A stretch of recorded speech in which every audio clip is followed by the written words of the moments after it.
8절까지 말씀 우리 함께 교독하겠습니다. 로마서 9장 1절에서 우리 8절까지 말씀 교독하겠습니다. 신약 성경 267페이지입니다. 267페이지 로마서 9장 1절에서 우리 8절까지 우리 함께 교독하겠습니다. 1절 제가 먼저 읽겠습니다. 나는 그리스도 안에서 참말을 하고 거짓말을 하지 않습니다. 내 양심이 성령을 힘입어서 이것을 증언하여 줍니다. 나에게는 큰 슬픔이 있고 내 마음에는 끊임없는 고통이 있습니다. 나는 육신으로 내 동족인 내 결례를 위하는 일이면 내가 저주를 받아서 그리스도에게서 끊어질지라도 달게 받겠습니다. 내 동족은 이스라엘 백성입니다. 그들에게는 하나님의 자녀로서의 신분이 있고 하나님을 모시는 영광이 있고 하나님과 맺은 언약들이 있고 율법이 있고 예배가 있고 하나님의 약속들이 있습니다. 족장들은 그들의 조상이요 그리스도도 육신으로는 그들에게서 태어나셨습니다. 그는 만물 위에 계시며 영원토록 찬송을 받으실 하나님이십니다. 아멘. 그러나 하나님의 약속의 말씀이 패했다고는 할 수 없습니다. 이스라엘에게서 태어난 사람이라고 해서 다 이스라엘 사람이 아니고 아브라함의 자손이라고 해서 다 그의 자녀가 아닙니다. 다만 이삭에게서 태어난 사람만을 너의 자손이라고 부르겠다 하셨습니다. 이것은 곧 육신의 자녀가 하나님의 자녀가 되는 것이 아니라 약속의 자녀가 참 자손으로 여겨지는 것이라는 것을 뜻합니다. 아멘. 이 시간 우리 찬양대가 하나님 앞에 찬양으로 영광을 돌리겠습니다.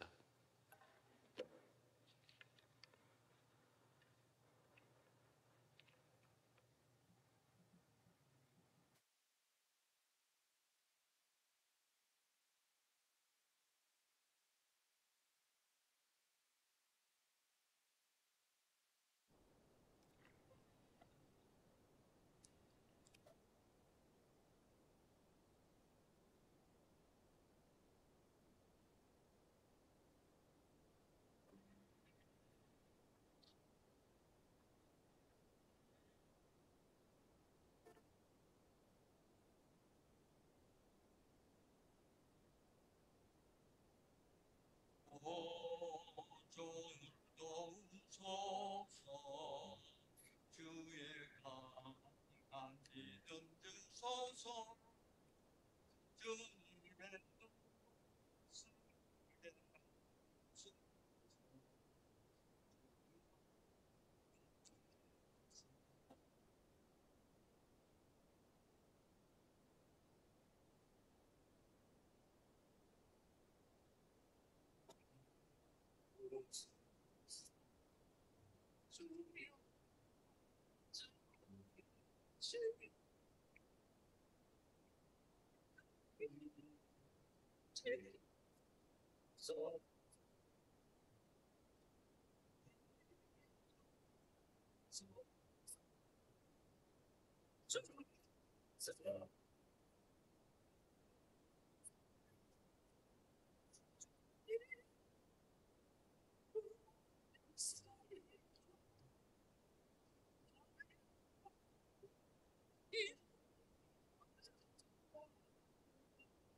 아멘.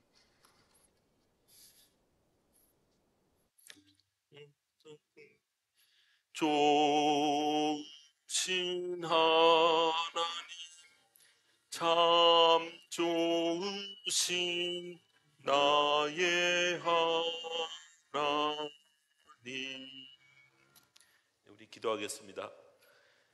하나님 아버지, 내가 신앙생활을 하면서 불신자 가족과 불신자 이웃을 볼 때에 가슴이 아픈지 아니면은 무덤덤한지 바울의 경험을 이 시간 저희들이 증거받기를 원합니다. 그들을 향해 가슴앓이를 하는 자리로 내 자신을 옮겨볼 수 있는 그 결심을 오늘도 이 말씀을 듣는 중에 저희들이 할 수 있는 저희들 되게 하여 주시옵소서. 오늘도 하나님 주변에 있는 믿지 아니하는 자들에 대해서 저희들이 부담을 가지며 늘 살 수 있는, 그들과 나와 아무 상관이 없다라고 하나님이여 그렇게 관계를 끊는 그런 자리에 저희들이 가지 않도록 오늘도 하나님 거룩한 부담을 저희들에게 주시옵소서. 감사드리며 예수님의 이름으로 기도드리옵나이다. 아멘. 네, 오늘 증거받을 말씀은 불신자 가족과 이웃을 위한 가슴앓이라는 제목으로 말씀을 전합니다. 우리가 흔히 쓰는 말 중에 피는 물보다 진하다라는 말이 있습니다. 또 팔은 우리 안으로 굽는다라는 그런 말이 있습니다. 우리가 흔히 이렇게 대화를 하다가요, 주변에 그런 말을 쓰는 분들이 참 많은데 한국인의 정서가 깊게 담겨 있는 그런 말입니다. 무슨 말입니까? 이웃보다는 가족이 먼저고요, 또 외국인보다는 한국인, 우리 동족이 먼저라는 그런 표현인 것입니다. 오늘 읽었던 이 로마서 9장 이후의 말씀을 저희들이 잘 읽어보면은 바울이 똑같은 그런 고민으로 자기의 동족에 대한 그런 사랑의 마음들을, 관심들을 이렇게 표현하고 있습니다. 그 바울에게도 우리 그 속담이 똑같이 적용할 수 있다라고 생각이 됩니다. 바울은 본래 자기 동족을 위해서 복음을 전하지는 않았습니다. 이방인의 선교사라 그렇게 우리들이 흔히 이야기를 합니다. 그는 선교를 위해서 열심히 수고하면서 마음 한구석에 늘 부담으로 왜 이럴까? 왜 이런 일이 일어날까라고 늘 고민했던 거 한 가지 문제가 뭔가 하면은 가는 곳곳마다 선교를 복음을 전하는 곳곳마다 자기 동족 유대인들이 자기를 방해하는 겁니다. 딴지를 걸고요, 또 어떤 복음을 전하지 못하도록 그렇게 방해를 하는 그 일들의 주역이 누군가? 유대인들입니다. 동족들이었다는 것입니다. 동족 이스라엘 민족들은 여전히 교만했고 완악하여서 예수 그리스도를 배척하고 핍박을 했습니다. 그래서 바울의 선교를 통해서 수많은 이방 사람들은 예수 믿고 돌아오는데 거꾸로 자기의 동족 유대인들은 오히려 예수님을 핍박하고 열매를 거두지 못하는 그런 방해를 하는 자리에 놓여 있는 그 안타까움들을 바울은 1절에서 2절에 이렇게 솔직히 털어놓습니다. 1절 2절 보시면요, 나는 그리스도 안에서 참말을 하고 거짓말을 하지 않습니다. 내 양심이 성령을 힘입어서 이것을 증언하여 줍니다. 나에게는 큰 슬픔이 있고 내 마음에는 끊임없는 고통이 있습니다. 여러분, 이 말씀 보면 슬픔이 있고 고통이 있다, 이런 두 단어를 이렇게 함께 쓴 것을 보면은 바울이 사역을 해가면서 자기 동족으로부터 엄청난 그런 희생들, 어려움들을 많이 당해서 가슴에 엉어리져 있는 그런 상태가 되었다라고 그렇게 우리는 상상해 볼 수 있습니다. 그에게는 너무나 이렇게 절실했던 그런 문제였습니다. 바울이 이렇게 깊이 울분을 표현한 것은 유대인들이 단순히 예수님을 믿지 않는 그 문제만 가지고 이렇게 한 것이 아니고, 바울이 그 안타까움들은 하나님께서 유대인들을 놀라운 그런 특권으로 택하셔서 엄청난 그런 딴 민족이 누릴 수 없는 그런 축복을 다 부어주셨는데 유대인들은 그것을 깨닫지 못하고 다 엉뚱한 짓을 하고 있었기 때문에 그의 아픔이 있었습니다. 그래서 하나님의 그 은혜를 저버린 그 배신의 그 원인을 생각하는 것을 바로 그 4절 5절에 이렇게 기록하고 있습니다. 제가 좀 이렇게 4절 5절을 나누어서 생각한 것은 그냥 우리가 쭉 읽으면은 그냥 읽고 넘어가는데요, 여기에 8가지 항목이 들어 있습니다. 제가 읽어보겠습니다. 내 동족은 이스라엘 백성입니다. 그들에게는 하나님의 자녀로서의 신분이 있고, 자, 두 번째로는 하나님을 모시는 영광이 있고, 하나님과 맺은 언약들이 있고, 율법이 있고, 예배가 있고, 하나님의 약속들이 있습니다. 족장들은 그들의 조상이요 그리스도도 육신으로는 그들에게서 태어나셨습니다. 그는 만물 위에 계시며 영원토록 찬송을 받으실 하나님이십니다. 아멘. 유대인들이 하나님께로부터 특별히 받은 그 은혜를 또 더 있지만은 바울이 지금 생각하는 것만 찾아내어서 열거한 것이 8가지입니다. 그래서 여러분, 동족 유대인들이 하나님이 내려주시는 특권 8가지를 바로 이렇게 열거하는데요, 첫 번째는 하나님의 자녀된 그런 신분, 양자를 삼으셨다, 어답트 하셨다라는 겁니다. 두 번째는 하나님을 모시는 영광이고, 세 번째는 하나님과 맺은 언약, 네 번째는 율법, 다섯 번째는 예배, 여섯 번째는 약속, 일곱 번째는 족장이 그들의 조상, 그리스도가 그들의 여덟 번째는 그리스도가 그들의 혈통으로 태어나심인데, 자, 이 8가지는 하나님이 유대인들에게만 특별히 그때 그 당시에 택하여서 이렇게 맡기신 그런 귀한 것입니다. 딴 민족에게는 조금도 이렇게 허락하지 않으셨던 그런 놀라운 그런 특권들을 유대인들은 이렇게 은혜를 입었다는 것입니다. 그래서 8가지를 제가 간략하게만 제가 지금 좀 설명하면서 우리가 살펴보고 넘어가려고 합니다. 자, 그들에게 하나님의 자녀로서의 신분을 있다라는 것은 무엇인가? 하나님이 어답트 했다는 것입니다. 여러분, 우리들이 한국에서도 이렇게 고아들이나 아니면은 이렇게 엄마가 버린 아이들이 어답트 되면 어떻게 됩니까? 그 가정에 들어가서 모든 것 다 누립니다. 그 가정에 엄마, 부모님이 어답트 된 그 가정에 들어가면 부모님이 가지고 있는 모든 환경들을 다 누리는 그런 특권들을 받게 되어진다는 것입니다. 바로 이스라엘 유대 민족을 어답트 해가지고 양자를 삼으셨다라는 것입니다. 아무 관계도 없던 그런 유대인들을 양자를 삼아 선택한 것이 얼마나 유대인들에게 하나님이 큰 페이버를 준 겁니까? 특권이라는 것입니다. 두 번째는 하나님을 모시는 영광은 하나님께서 이스라엘 백성을 친히 찾아오셨어요. 그들과 만나시고 그들 가운데 계신 것을 의미합니다. 어느 세상 민족도 이런 특권을 누리지 못했다는 것입니다. 그래서 유대인들처럼 하나님을 모실 수 있는, 가까이 친근하게 모실 수 있는 그런 특권은 유대인밖에 누리지 못했다. 세 번째로는 하나님과 맺은 언약입니다. 자, 언약은 3가지가 있습니다. 맨 먼저 우리 구약 시대에 보면은 할례를 통해서 하나님이 유대인들에게 그 언약을 맺으셨습니다. 자, 두 번째는 율법을 통해서 맺으셨고요, 세 번째는 약속하신 것은 그리스도를 너의 후손으로 태어나서 그 메시아를 보내겠다라는 그런 약속들을 맺으셨는데, 어느 세계 민족 가운데서도 이런 어떤 그런 것을 맺으신 적이 없다는 것입니다. 네 번째는 율법입니다. 특별히 하나님께서 이스라엘 백성들에게 율법을 주셔서 하나님에 대해서 알 수 있도록 그렇게 특혜를 베푸셨다는 것입니다. 그래서 이스라엘 백성들은 다른 민족과는 달리 하나님의 뜻에 대해서 배우고 구체적으로 하나님이 뭘 좋아하시는가, 싫어하시는가, 그것을 직접 율법을 받는 그런 특권을 하나님이 베푸셨다는 것입니다. 예배는 하나님 앞에 나아가서 경배할 수 있는 그런 특권입니다. 어느 장소에, 어느 시간에 너가 나를 예배하라, 이렇게 하나님께서 알리셨던 것입니다.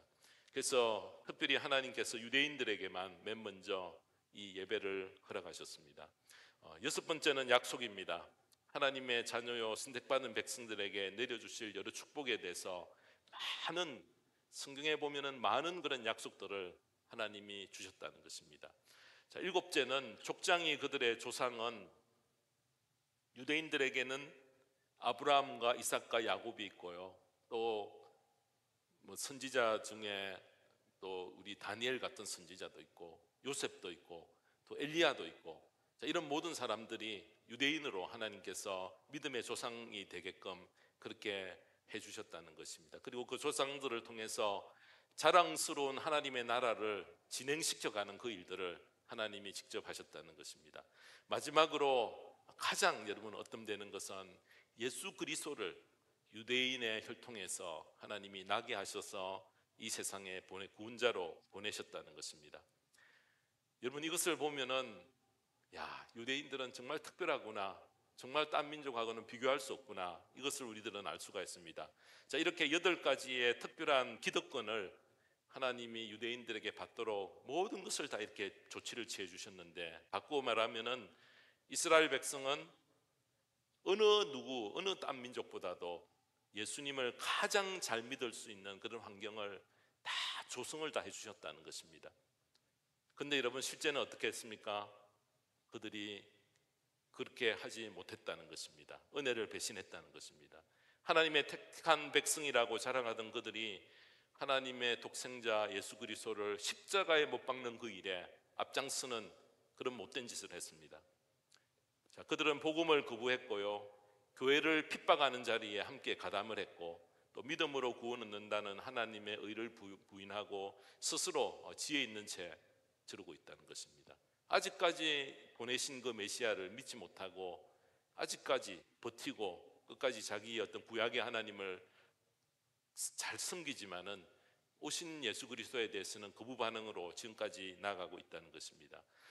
구원받을 수 있는 모든 조건들을 조금만 마음만 열고 눈을 뜨면은, 자, 이거 모든 것을 받을 수 있는 유대인들이지만은 이것을 놓친 것을 생각할 때에 바울은 정말 가슴을 치고 얼마나 원통하고 얼마나 이게 안타까운가라는 것을 표현한 말씀이 바로 9장 이 첫 번째 처음 1장부터 오늘 읽었던 그 8절까지 속에 들어있는 말씀입니다.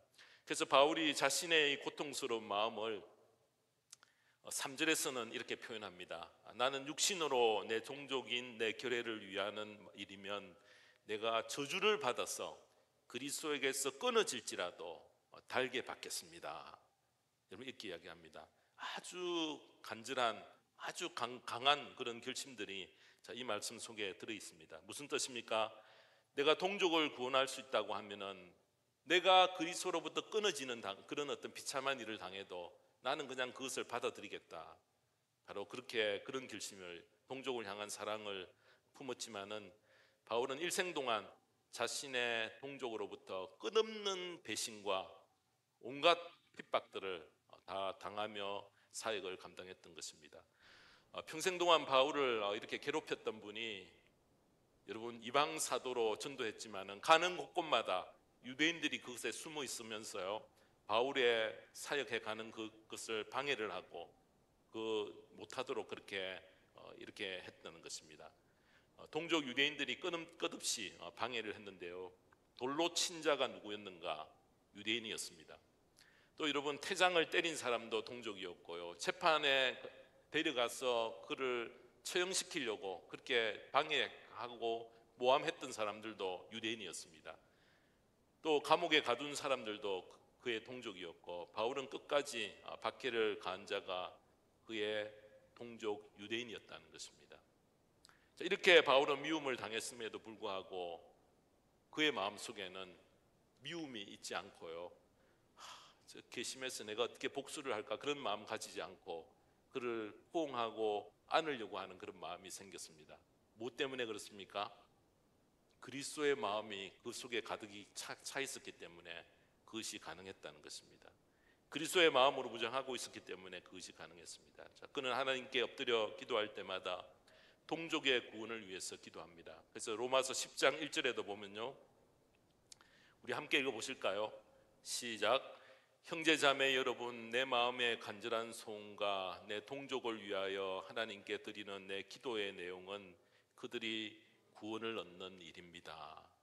바울은 이렇게 온갖 모함을 당하고 엄청난 그런 핍박을 당하지만은 그의 마음속에는 그가 그리스도의 마음을 품고 있기 때문에 하나님 끝까지 내 동족을 구원하시고 불쌍히 여기셔서 구원의 자리에 나갈 수 있도록 그렇게 기도를 했다는 것입니다. 구원받지 못한 그런 동족을 보면은 무척 괴로웠는데, 그의 괴로움 속에는 불쌍히 여기는 그런 마음들과 온통한 그런 마음과 사랑의 수고와 희생을 끝없이 그가 계속해 가야겠다라는 단호한 결심들이 그의 고백 속에 들어 있습니다. 이런 바울의 간절한 안타까운 마음을 우리에게 전해주시는 이유가 무엇일까? 우리와 무슨 관계가 있는가? 우리는 유대인도 아니고 그들과의 별로 아무 관계들이 없는데 하나님이 복음을 모든 사람들에게, 이방인과 모든 사람들에게, 복음을 듣는 사람들에게 눈이 열려서 바로 바울의 이 간절함들을 모두에게 갖도록 그렇게 하시기 위해서 우리에게 이렇게 전거해 주시는 것입니다.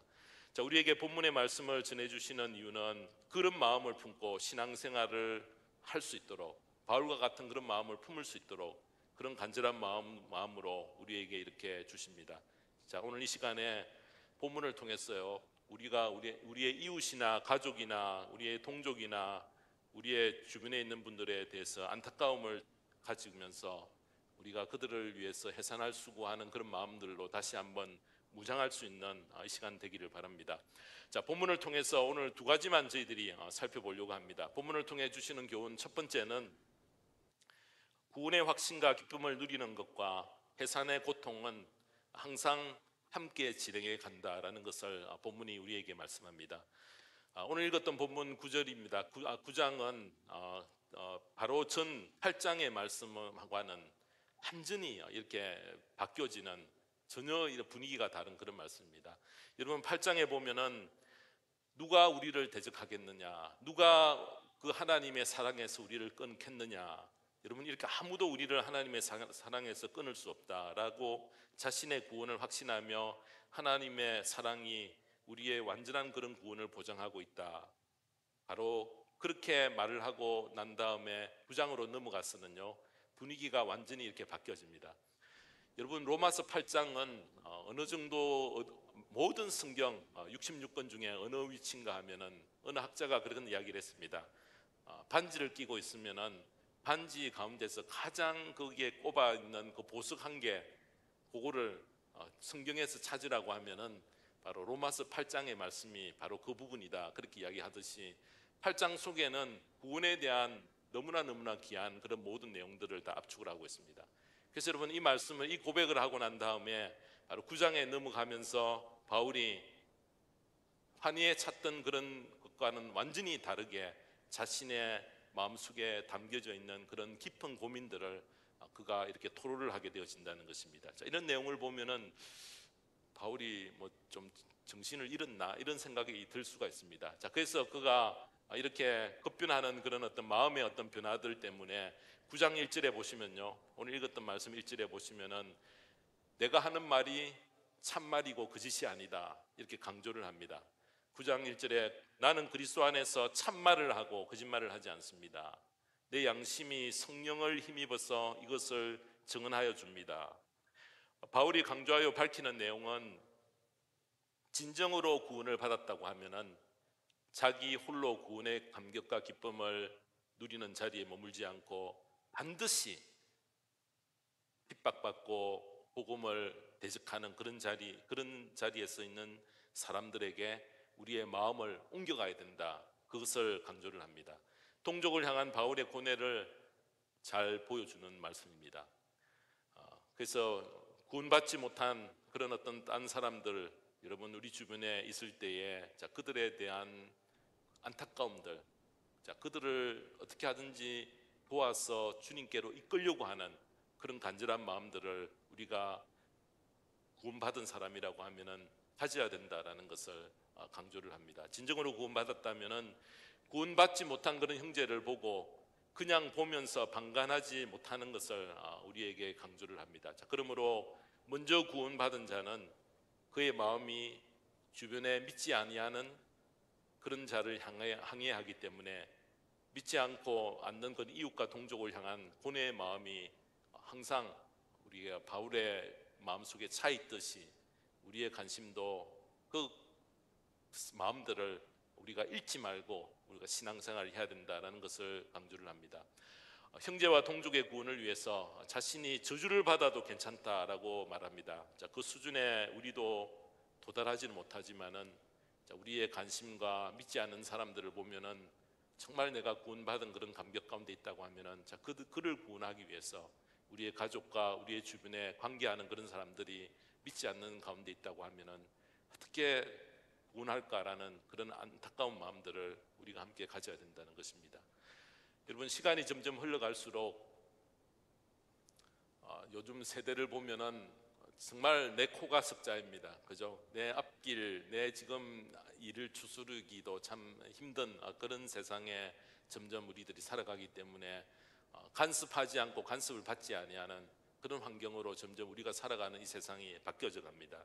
자, 이런 가운데서 저희들이 단단히 무장을 해야 되는 것은 그것이 참 우리로 하여금 이제 믿지 아니하는 그런 사람들을 보더라도 전혀 나와 상관없는 어떤 그런 일인 것, 내가 간섭해야 될 일이 아닌 것 같은 그렇게 마음을 먹는 것이 당연한 여러분 그런 생각들을 우리가 그냥 마음으로 갖기가 쉽다는 것입니다. 그래서 여러분, 우리가 항상 주의해야 될 것은 우리가 항상 주변에 있는 이렇게 믿지 아니하는 사람들을 볼 때에 그 사람들에 대한 그런 안타까움, 애타는 마음들을 우리가 가져야 됩니다. 작은 교회는 이렇게 한 분이 이렇게 새로 오시면은 시선이 집중이 되어집니다. 이렇게 어떻게 마음속으로라도 뭐 가서 이야기는 하지 못하더라도 이렇게 환영을 하고요. 그렇게 어떻게 하면 도울까라는 그런 마음들이 성도님들에게 다 있습니다. 근데 여러분, 많은 교인들이 이렇게 출입하는 그런 교회는 보면은 목회자의 마음들이 무엇인가, 걱정이 무엇인가 하면은 와도 그만, 안 와도 그만 이렇게 되어집니다. 그래서 여러분, 새로 어느 한 분이 열심히 그냥 해산의 수고를 하여서 교회에 모시고 왔는데 그분들을 대하는 그런 성도님의 마음이 너무나 차갑다는 것입니다. 왜냐하면 엄청난 사람들이 밀려 들어오고 엄청난 사람들이 밀려 나가고 이런 일들이 반복이 되니까 오히려 그냥 이렇게 밀려 들어오는 것을 귀찮게 여기는 그런 마음들이 성도님들의 마음속에 가득 찰까 싶어서 참 걱정이 되어진다라는 그런 고백을 하는 목사님의 간증을 제가 들었습니다. 옥하는 목사님이 이렇게 사역을 하시다가 어느 날 교인이 5천 명이 되니까네 본인의 표현으로 이렇습니다. 가슴이 덜컥 내렸습니다. 보면은. 그래서 여러분, 그 가운데서 그 사역을 이렇게 배우고 했던 서울 분당 우리 교회에 있는 이찬수 목사님이 지금 하시고 있는 일들이 뭔가 하면 교회를 나누고 자꾸 이렇게 흩트리려고 하는 그런 일들이 왜 그렇게 하시는가, 그 밑에서 바로 배웠기 때문에 그렇습니다. 한 영혼의 소중함들을 알았기 때문에 이렇게 커지는 그런 교회는 너무나 하나님의 뜻에 어긋나는 그런 일들이 많기 때문에 그렇게 쪼개어서 그런 일들을 바로 감당해 보며 자기의 사역을 마치려고 몸부림치는 것이 무엇인가. 어떻게 하든지 성도님들에게 믿지 아니하는 그런 영혼들에 대한 관심들을 가지고 그들을 위해서 해산의 수고에 참여하는 그런 노력들을, 그런 동기를 보유하기 위해서 그렇게 몸부림치는 것입니다. 다른 교회를 다니다가 옮겨오는 그런 성도님은 해산의 수고는 없습니다. 보면은 그렇죠. 한 영혼을 구원하기 위해서는 구원하려고 하면은 돈도 들여야 되고요, 시간도 들여야 되고, 그것이 바로 해산의 수고입니다. 근데 여러분, 딴 교회에서 이렇게 출석하다가 옮겨온 교인들은 하나님께서 카운팅할 때는 영혼 구원이 아닙니다. 보면은 그죠? 그 교회에 그냥 숫자만 늘어난 것입니다. 하나님의 그런 관점에서 볼 때는 믿지 아니하는 그런 영혼들을 위해서 수고하고 해산하는 그 수고가 진정으로 천국 백성들을 한 명 만드는 카운트에 들어간다는 것입니다. 그래서 여러분, 교회에 맡기신 귀한 사명은 불신자를 전도하여 예수 믿게 하고 그들을 예수님의 제자로 세우기 위해 힘쓰는 일은 모든 교회가 감당해야 될 귀한 사명인 것입니다. 이 사명은 그 교회에 소속되어 있는 성도님들이 한 명도 예외 없이 감당해야 될 그런 귀한 의무인 것입니다. 불신자를 전도하는 일이 중단되고 전도가 매우 힘들어지고 거의 없어지는, 믿지 않는 성도님에 대한 그런 관심들이 점점 약화되어져 가는 그런 해산의 수고에 참여하는 일조차 귀찮아하고 힘들어지는 여러분 그런 환경에 저희들이 살아갑니다. 교회 안의 성도들끼리 함께 우리들이 구원의 기쁨을 누리고 함께 행복하지만은 정말 이 영혼 구원에 대한 어떤 그런 기쁨들이 없으면 그 안에서의 성도들의 행복은 반만 누리는 행복밖에 되어지지 않는다, 그렇게 말할 수 있습니다. 어떻게 하든지 저희들이 함께 밖에 있는 그런 성도들에게, 믿지 않는 그런 불신자들에게 관심들을 가지고요, 해산의 수고에 참여할 때에 그 어려운 가운데서 하나님이 기쁨을 맛보게 해놓았고 그 행하는 그런 고통 가운데서 신앙생활의 참된 행복을 찾을 수 있도록 감춰 놓으셨다는 것입니다. 차가워진 우리의 가슴에 형제를 불쌍히 여겨서 해산의 수고에 참여하는 사랑의 마음이 우리 속에서 일어날 수 있도록 성령께서 이 시간 성도의 마음을 일깨워 주시기를 주님의 이름으로 축원합니다. 자, 두 번째로 오늘 본문을 통해서 주시는 교훈 두 번째는, 전도는 내게 가까운 가족과 이웃부터 먼저 관심을 기울여야 된다는 것입니다. 바울은 3절에서 이렇게 이야기를 합니다. 나는 육신으로는 내 동족인 내 결례를 위하는 일이면 내가 저주를 받아서 그리스도에게서 끊어질지라도 달게 받겠습니다.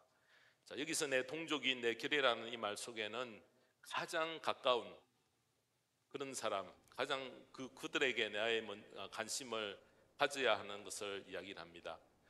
전도할 때에 1순위가 누구인가, 저희들의 삶 가운데서도 보면은 우리의 자녀들이 어떻게 되어 있는가, 또 부모님이 어떤가, 또 친척들에 대해서 1차적인 관심을 갖는 것은 피는 물보다 진하다, 팔은 안으로 굽는다라는 것이 우리들이 맨 먼저 전도할 때에 그쪽에 관심을 기울여야 된다는 것입니다. 그래서 여러분들이 이렇게 저는 좀 그런 걸 자주 합니다. 자녀들이 이제 결혼하고 가서 이렇게 떨어져 살지만은 만날 때마다 여러분들도 그렇게 물어보십시오. 요즘 교회 생활은 어떻느냐, 신앙생활을 잘 하고 있느냐, 교회 출석은 잘하고 있느냐 좀 물으시기 바랍니다. 왜냐하면은 만날 때마다 그걸 물으면은 좀 귀찮아하긴 하지만은 그들의 마음속에 경각심들이 있습니다. 내가 지금 신앙생활을 어떻게 하는가 다시 한번 돌아볼 수 있는, 잘하는 그런 자녀들이 다 대부분이겠지만은 계속 만날 때마다 그런 어떤 자극들을 주고 동기부여를 이렇게 하면은 그들이 신앙 가운데서 늘 생각하게 되어지게 된다는 것입니다. 아내 홀로 예수를 믿고 남편과 자녀들은 믿지 않는 가정이 있다고 가정해 보십시다. 부인이 예수를 믿기 때문에 그 남편은 항상 이렇게 신앙의 영향을 간접적으로는 받고 있습니다. 남편에게 복음을 전할 수 있는 기회가 항상 같이 집에서 머물기 때문에 열려져 있습니다. 부인의 신앙생활을 모든 가족들이 다 보고 있고요, 부인의 시간을 쪼개어서 어떻게 신앙생활을 하는 그런 집중하는 모습이 사람들에게 감동이 되어질 수도 있지만은 때로는 부정적인 어떤 그런 모습으로 또 비춰질 수가 있습니다. 신앙생활을 한다면서 저것밖에 못하나, 이런 마음들을 또 주변의 가족들에게 줄 수 있다는 것입니다. 그래서 가까이 있는 분의 전도가 쉬울 것 같지만은 더 어려울 수 있습니다. 더 힘들 수가 있습니다. 바울은 복음을 거부하는 자신의 동족을 생각할 때에 큰 고통들이 바로 그거였습니다. 같은 동족인데도 여러분 그것이 마음에 있는 그런 간절함들을 전달하지 못하는 그런 안타까움이 있었다는 것입니다. 그래서 내 가까이에 있는 사람을 우리들이 먼저 세심히 살펴야 됩니다. 내 형제, 내 친척부터 복음을 전해야 할 이유가 바로 여기에 있습니다. 사도행전 1장 8절에 보시면은 그러나 성령이 너희에게 내리시면 너희는 능력을 받고 예루살렘과 온 유대와 사마리아에서 그리고 마침내 땅 끝까지 이르러 내 증인이 될 것이다. 복음 증거는 가장 가까이에 있는 예루살렘부터 시작해야 되는데, 예루살렘이 누군가? 바로 형제와 친척들, 나의 가족들, 내 이웃들, 바로 그분들이 이 예루살렘에 해당되어진다라고 생각합니다. 가족들에게 복음을 전하는 일은 다른 사람에게 전하는 것보다 더 어렵습니다. 여러분들의 경험들이 있으신지 모르지만은 가족들에 대한 그 복음을 전하려고 하면은 쉽지가 않습니다. 그리스도의 복음을 가족에게 전할 때에 세 가지 유의해야 될 것만 제가 말씀드리고 설교를 마치겠습니다. 첫 번째는 복음을 전하려고 하면은 맨 먼저 사랑의 관계가 잘 이렇게 분위기가 잘 그렇게 이루어져 있는 가운데서 복음 제시가 가능하다는 것입니다. 가족들 가운데 이렇게 예수를 믿지 않는 그런 분들이 있을 때에 그들을 설득할 수 있는 비결은 복음을 제시하는 것보다는요, 사랑의 어떤 그런 그것들을 이렇게 쌓아갈 때에 그들이 마음을 훔칠 수가 있다는 것입니다. 서로 서먹서먹한 관계 가운데서는 복음 전하는 전거가 힘듭니다. 나는 예수를 믿는 사람이고 내가 만난 그리스도를 아버님이 만났으면 좋겠어요. 여러분, 이렇게 함부로 저희들이 말하지 못하는 것은 늘 가족 사이에는 이렇게 껄끄러운 그런 갭들이 있습니다. 보면은 상처들도 있고요. 자라면서도 그런 상처들을 자녀들은 다 기억을 하고 있습니다. 가족들 사이에 상처가 있으면은 복음 전하는 것이 참 힘듭니다. 그래서 가족들을 복음을 전하고 싶은 그런 마음이 생기면은 맨 먼저 사랑의 관계가 어떻게 되어진가, 내가 이 복음을 전했을 때에 충분히 받을 수 있는 사랑의 그런 돈독한 관계가 잘 연결되어 있는가, 복음을 전하려는 사람의 마음에 상처가 있으면은 그리스도의 십자가의 사랑으로 먼저 용서하고 화해의 시간들을 반드시 가져야 된다는 것입니다. 먼저 나아가야 된다는 것입니다. 가족이기 때문에 용서해야 되는 것이 아니라 십자가이기 때문에 용서가 가능하다는 것입니다. 부모님이기 때문에 용서하는 것이 아니고 십자가가 있기 때문에 용서가 가능하고요, 형제라서 용서하는 것이 아니라 십자가가 있기 때문에 우리가 먼저 용서하고 먼저 자신을 낮추는 자리에 저희들이 나가야 된다는 것입니다. 하나님 없이 사는 불쌍한 영혼을 위해서 우리가 울 수 있는 마음으로 정말 눈물을 흘릴 수 있는 그런 간절한 자리에 저희들이 나가기 위해서 맨 먼저 사랑의 관계가 어떤가. 두 번째로는 그들을 위해서 기도해야 됩니다. 여러분들 아무리 이렇게 안 되겠다라고 불가능하다라고 생각하는 그런 일들이라도 여러분들이 매일 그분들을 위해서 기도하면요, 만약 제가 그렇게 기도를 했는데 제가 죽고 없어지더라도 하나님이 했던 그런 기도는 남아 있어서 어느 순간에 바꾸시는 그런 역사들이 일어납니다. 그렇게 부모님들이 열심히 그렇게 기도하고 그렇게 했는데 살아있을 동안에는 늘 망나니 짓 하다가 부모님이 세상 떠나니까 돌아와서 하나님의 귀한 일꾼으로 쓰임받는 일들이 있습니다. 그것을 보면은 이렇게 기도하는 것이 이렇게 귀하구나, 기도를 이렇게 쌓는 부모님의 어떤 그런 기도를 쌓아놓는 그런 기도가 정말 귀하구나 라는 것을 우리들이 알 수 있습니다. 그래서 여러분, 끝없이 우리들이 눈물로 기도하고 그렇게 하나님 앞에 애원하는 그 기도가 하나도 헛되지 않고 반드시 열매를 이룬다는 것입니다. 세 번째는 희생할 각오를 해야 됩니다. 가족들 사이에는 서로 인정받기 참 어려운 큰 가족이라는 그런 갭들이 있습니다. 서로 약점과 장점을 서로 잘 알고 있습니다. 예전에 이런 상처를 입혔던 그런 약점들을 가지고 있습니다. 그것이 이렇게 별것 아닌 것 같이 잊고 있었는데요, 나중에 보면 그런 이야기를 합니다. 그것을 보면은 가족이란 것은 이렇게 특별하구나라는 것을 우리가 느낄 수 있습니다. 그래서 여러분, 이런 가족들 사이에서 이렇게 복음을 전하기 위해서는 맨 먼저 희생하는 어떤 것들이 있을 때에, 사랑도 그렇지만 희생할 때에 그 모든 마음들을 훔쳐서 이렇게 같이 이렇게 함께 이렇게 공동체 안에서 또 가족 안에서 깊은 어떤 이야기들을 나눌 수 있는 그런 분위기를 만들어 준다는 것입니다.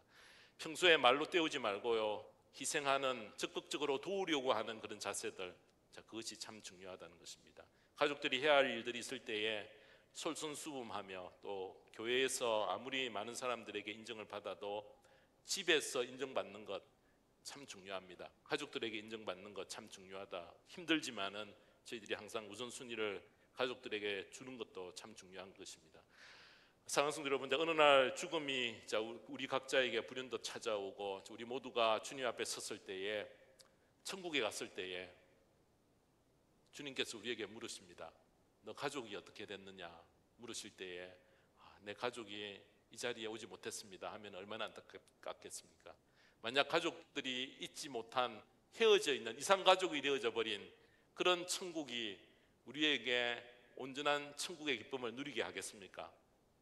못한다는 것입니다. 그래서 여러분, 우리들이 이 땅을 살면서 어떻게 하든지 기회를 놓치지 않고요, 우리의 주변에 있는 가족들에 대해서, 또 우리의 자녀들, 우리의 모든 주변에 관계하는 사람들이 나와 관계하는 사람들을 주님께로 이끄는 그런 해산의 수고에 함께 저희들이 참여하는, 이제라도 늦지 않았으니 깊이 우리들이 돌이키며 그런 가족들을 위해서 깊이 끌어안고 눈물로 함께 기도하는 저와 모든 성도님 되시기를 주님의 이름으로 축원합니다. 기도하겠습니다.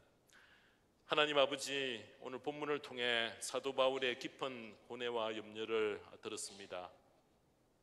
동족이 회개하지 못하고 주님을 배척하고 온갖 못된 짓을 행하는 것을 보고 참으로 깊은 슬픔에 빠지고 끊임없는 고통의 연속이었던 그런 바울이 자신의 경험을 통해서, 오늘 우리는 이 구원의 확신과 기쁨을 누리는 것과 해산의 고통이 항상 동반되어지고 함께 진행되어진다는 것을 기억하고, 우리의 기쁨과 감격 가운데서 우리의 삶 속에 해산의 고통이 있는지 없는지 우리가 우리의 삶을 점검할 수 있는 저희들 되게 하여 주시옵소서.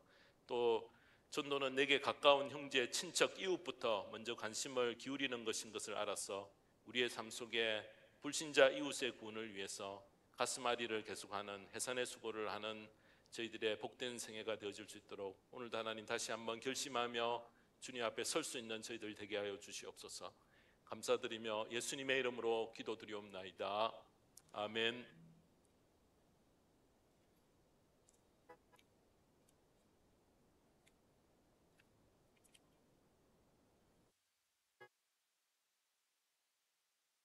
어서 돌아오, 어서 돌아마노. 지은 죄가 무리 무거운 그리로 주 얻지 못함당하고 못 받으시리요. 우리 주의 넓은 가슴 하늘보다는 오늘도 어서 돌아오.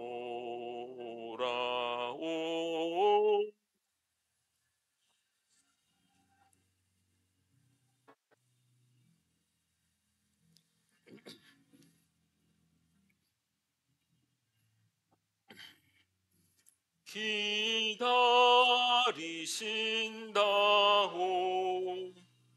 밤마다 문 열어놓고 마음 졸이시며 나간 자식 돌아오기만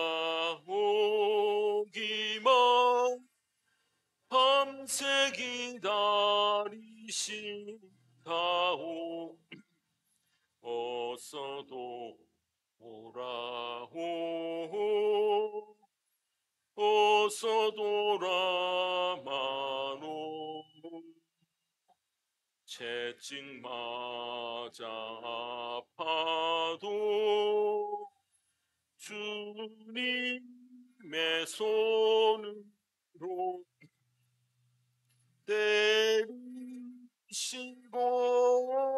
만져 위로해 주신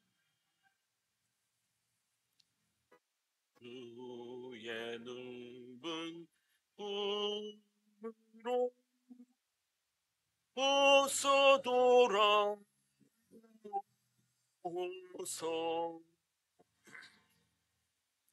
네, 기도하겠습니다. 지금은 불신자 가족과 이웃의 구원을 위해 해산의 수고를 하고 가장 가까운 형제, 친척, 이웃의 구원을 방관하지 않고 그들을 구원하기 위해 해산의 수고에 참여하기로 결심하는 모든 성도님들 위해, 복음장로교회 위에 우리 주 예수 그리스도의 크신 은혜와 독생자를 보내어 주신 하나님 아버지의 놀라우신 사랑과 성령님의 감화 감동 교통하심이 지금부터 영원토록 함께 계실지어다. 아멘.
아, 마이크 테스트.